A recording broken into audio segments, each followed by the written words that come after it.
Hi, everybody. My name is Sukwon, and I'm the history teacher here at ElitePrep. And today I'll be showing you how to solve a few multiple choice problems here from the AP US History exam. So let's get started. In the multiple choice section, of course, there are going to be a few different types of prompts for the problems there, right? Some, like this one here, is going to have a short passage, and then it's going to ask you to answer a few questions based off that passage, while others are going to have an image or a cartoon or some others, image prompt like that, and some others are going to be without a prompt itself, right? But here we see that we have a short passage that we have to read before we answer the questions, right?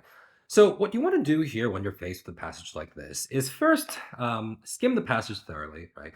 And try to paraphrase the passage in your own words. Now, these passages are never terribly long enough such that they'll be making too many complex ideas. Instead, they're going to be making one or 2 points, and those 2 points are going to be the ones that you need to kind of nail down before you move on to the questions. So, let's read. I'll do my best 18th century American accent here. The Erie Canal poured into New York City, or 19th century, I should say, it's the Erie Canal, wealth far exceeding that which its early friends predicted. In the city, merchants, bankers, warehousemen, and shippers seized the opportunity to perfect and specialize their services, fostering round after round of business innovations that, within a decade of the opening of the Erie Canal, had made New York by far the best place in America to engage in commerce, right? So immediately in that first paragraph, we get a few ideas here, right? Money. Money. The Erie Canal is bringing money. We get another idea, right? It connects people, it connects merchants, banker, warehousemen, right? And it's connecting all of these people related to commerce in New York City, right? Another thing you should know based on your knowledge of basic American geography is that the Erie Canal, of course, connects the Hudson River, on which New York City is situated, to Lake Erie, slightly to the west, of course, of New York. It's connecting, right, sort of Western America, at least west for that time, to the East Coast, right? So let's keep reading. Let's keep reading. Even before its economic benefits were realized fully, rival seaports with hopes of tapping interior trade, Western trade, began to imagine dreadful prospects of permanent eclipse. Oh, permanent eclipse. Right. Whatever spirit of mutual good feeling and national welfare once greeted internal improvements now disappeared behind desperate efforts in cities to create for themselves a westward connection. So the second paragraph, or the second couple of sentences here, switches tone pretty dramatically, right? So we see that canals bring in a lot of money, canals connect business, canals connect merchants, and bring in a lot of prosperity for cities. But cities want that for themselves, right? They're competing with each other to bring in all of this, massive amounts of wealth, right? So cities compete, right? That's the sort of main point of the second paragraph. For what? For canals slash Western connections, right? And of course, that's going to be discussing raw materials coming in from the West, things like timber, things like furs, things like, of course, crops grown in the West, and other raw materials shipped to the East, shipped to the big cities on the Eastern seaboard, processed there, perhaps manufactured in different products, and sold there throughout the United States, or, of course, exported to the rest of the world, right? So that's the sort of wealth that it's talking about there in this passage, right? So now that we paraphrase essentially both paragraphs, we can go ahead and take a look at each of the problems here. Let's go ahead and take a look at problem number 5. We read, the excerpt best illustrates which of the following developments, right? Which of the following developments, right? So we know that this is about a canal making money, canal, money, right? Businesses, right? I kind of spelled business wrong there. And of course, cities competing and Western connection, right? So we want to pick an answer choice that, well, talks about something that the passage talks about, right? So it's fairly easy to eliminate the answer choices that, well, have nothing to do with what the passage talked about. Let's read A. The extension of commerce, ooh, seems good so far, with Native Americans. We run into a problem with the last few words there, with Native Americans, right? You should know that in this period, of course, the early 19th century, the early 1800s, are Native Americans sort of integrated into the American economy? Are they part of the sort of commercial atmosphere, the commercial system of the United States.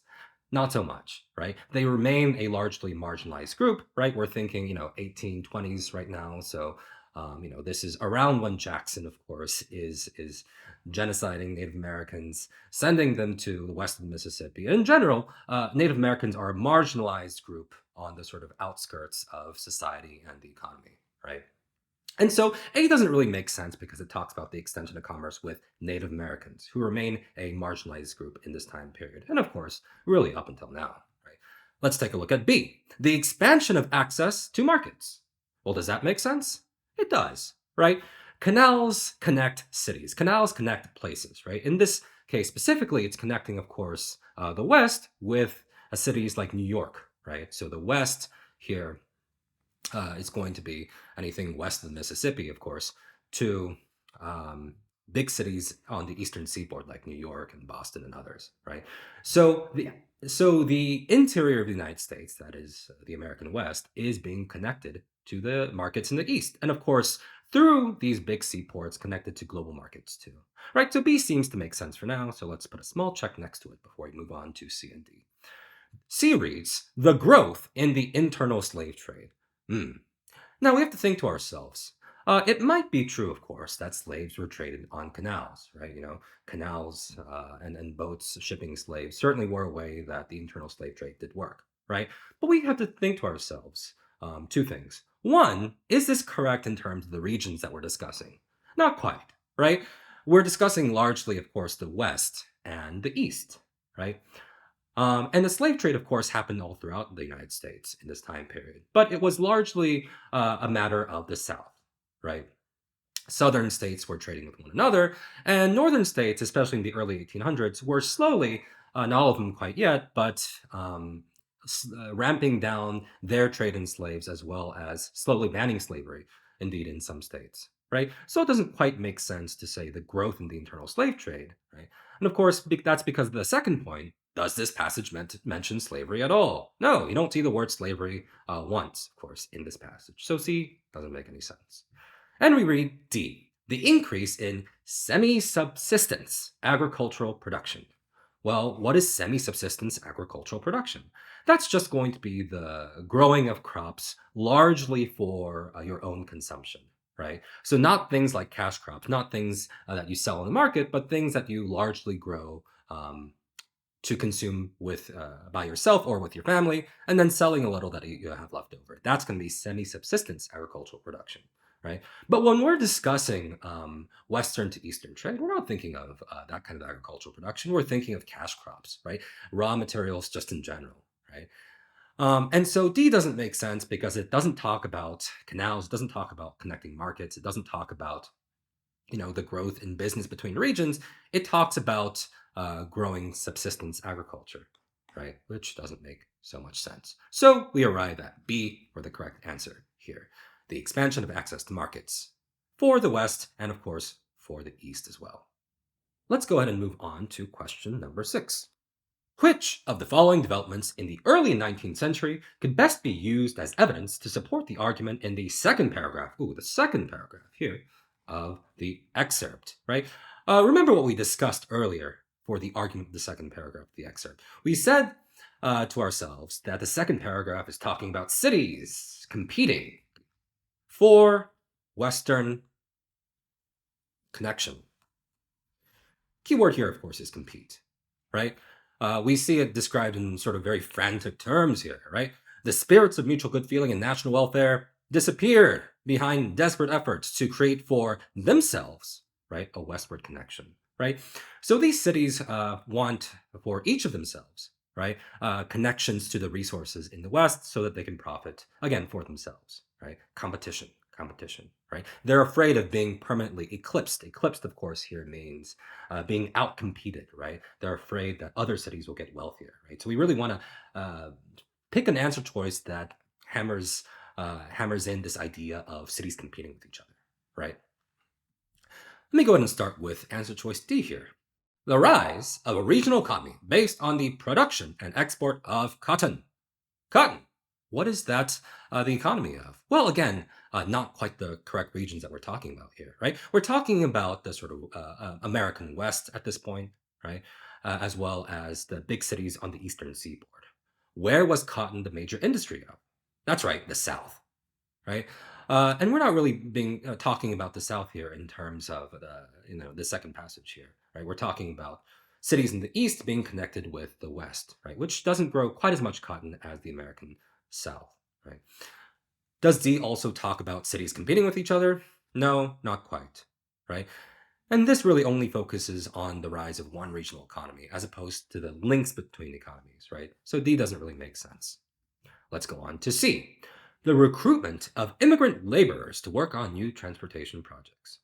This might seem correct because, of course, we're talking about the construction of canals, right? Things like seaports, right? You might think, oh, immigrants build roads and railroads and bridges, and immigrants come in through seaports, and of course, things like that. But again, be careful on your timing and be careful on the type of transportation here. What are we talking about? Canals, canals, right? The heyday of the canal, of course, was the early 19th century, right? The first few decades of the 1800s, right? In this period, we're not seeing, of course, large scale immigration that we see in later decades of the 1800s, right? In the mid 1800s, of course, with the construction of the um, transcontinental railroad, we see Chinese workers being imported from China, right, to work on the railroad there. And of course, later in the 19th century, towards the last few decades of the 1800s, we see Southern and Eastern European immigrants coming in to work in factories in the big cities on the East Coast, right? But at this stage in history, in the early 1800s, we're not seeing too much immigration into the United States. Plus, these people that aren't there aren't working on canals, right? So C doesn't really make sense here. Plus, does C talk about competition between cities? No, no real connection there, right? So let's take a look at B. The failure of some infrastructure projects to recover their costs. This seems tempting, right? It's definitely talking about infrastructure projects, which are canals, check, right? And it's talking about sort of the failure of them to recover their cost, right? Which might sort of correspond with this idea of the dreadful prospects of being eclipsed, right? So they might be worried about wasting money or burning money, right? So let's kind of leave this on the back burner for now before we take a look at A. A reads the opposition of some political leaders to providing federal funds for public works. Well, are canals a public work? Sure, they are, right? They're an infrastructure project, right? Um, and when we say political leaders here, of course, it doesn't specify, which means that we can kind of think about how this applies to the situation in paragraph two, right? Paragraph two talks about cities competing with each other for Western connections, which we can kind of consider here in answer choice A. Well, cities have political leaders. Um, would they want to provide federal funds for all public works? Yes or no? Maybe not. Why not? Ooh, because they're competing with each other, right? A representative, for example, from New York might not want to spend federal money on a canal connecting Boston, to the west, right? Because cities in the representatives from New York be concerned about New York being eclipsed by Boston, right? Of course, regional political leaders in different cities across the eastern seaboard are not going to want to help their competitors, right? So A makes sense in this context, right? We go back to B, failure of some infrastructure projects to recover the costs, and then we consider, of course, the content of the second paragraph, right? Is B talking about cities competing? Does the second paragraph talk about how much these canals cost or how much they recuperate in terms of the money, the revenue that they bring in? No, not really, right? So we can strike out B and arrive safely at A.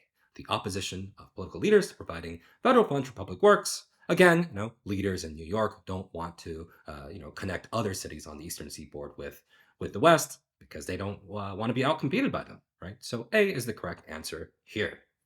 Let's go ahead and move on to the last question, question number 7. We read, which of the following later developments had an effect most similar to that described in the excerpt? Well, of course, the development described in the excerpt is going to be canals, right? Very important in the early 1800s, right? So we're going to be thinking of something like canals, right? Remember, canals are infrastructure, right? Did I spell the infrastructure? Seems mostly correct. Canals connect places, connect markets, right? And of course, they bring in money to cities, right? So we're going to be wanting to think of something that is either a form of infrastructure that connects places and brings in money, right? Let's take a look at A. The invention of the mechanical reaper. Ooh, the mechanical reaper. In the 1830s. What is the mechanical reaper?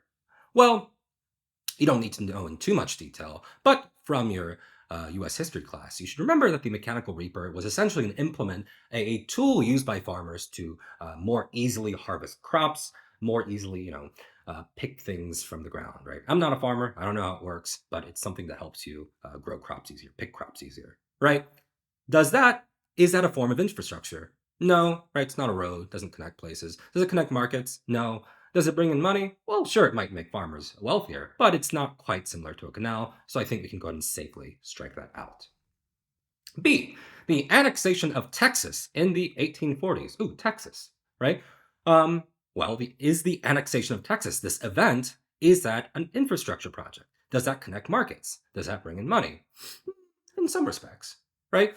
It's definitely not an infrastructure project, right? But the annexation of Texas was, of course, meant for the expansion of slavery, right? By Southern Democrats who wanted a new slave state in which to practice slavery and to expand Southern farming, right? And of course, there were also commercial interests involved, right? However, crucially, right, B as a category of thing is quite different from a canal.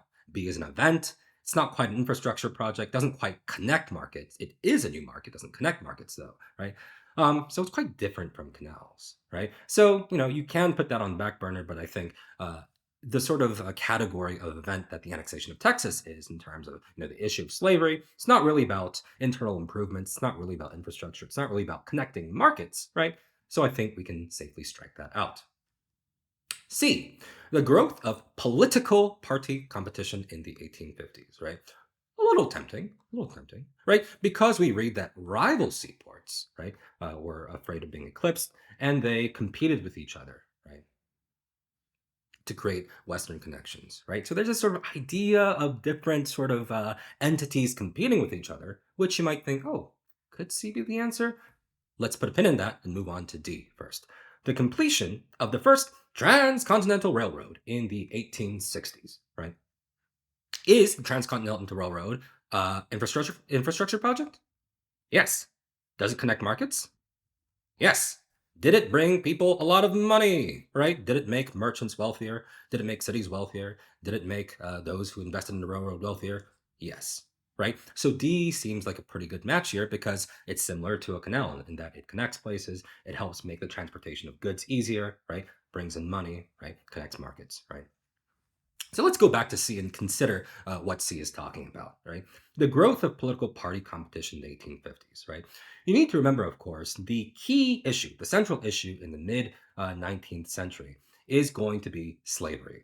And as such, the parties competed with each other largely on the issue of slavery, also tariffs, of course, but by the 1850s, slavery is the number one issue. So competition between Democrats and, of course, the Free Soilers later to partially become the Republicans, right?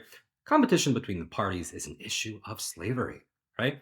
Is this passage about slavery? No, right? And so political party competition has the effect, of course, of later creating the Civil War, later creating sectarian and regional divides on the issue of slavery. But it doesn't connect markets. It's not a form of infrastructure. Doesn't bring in places money. Right? It creates division, political division, as opposed to economic connection. Right. So we can strike out C. And we arrive at D being the correct answer here. The completion of the first transcontinental railroad in the 1860s. It's a form of infrastructure, connects markets, makes money, right? Quite similar to canals. And so D is going to be the correct answer here for number 7.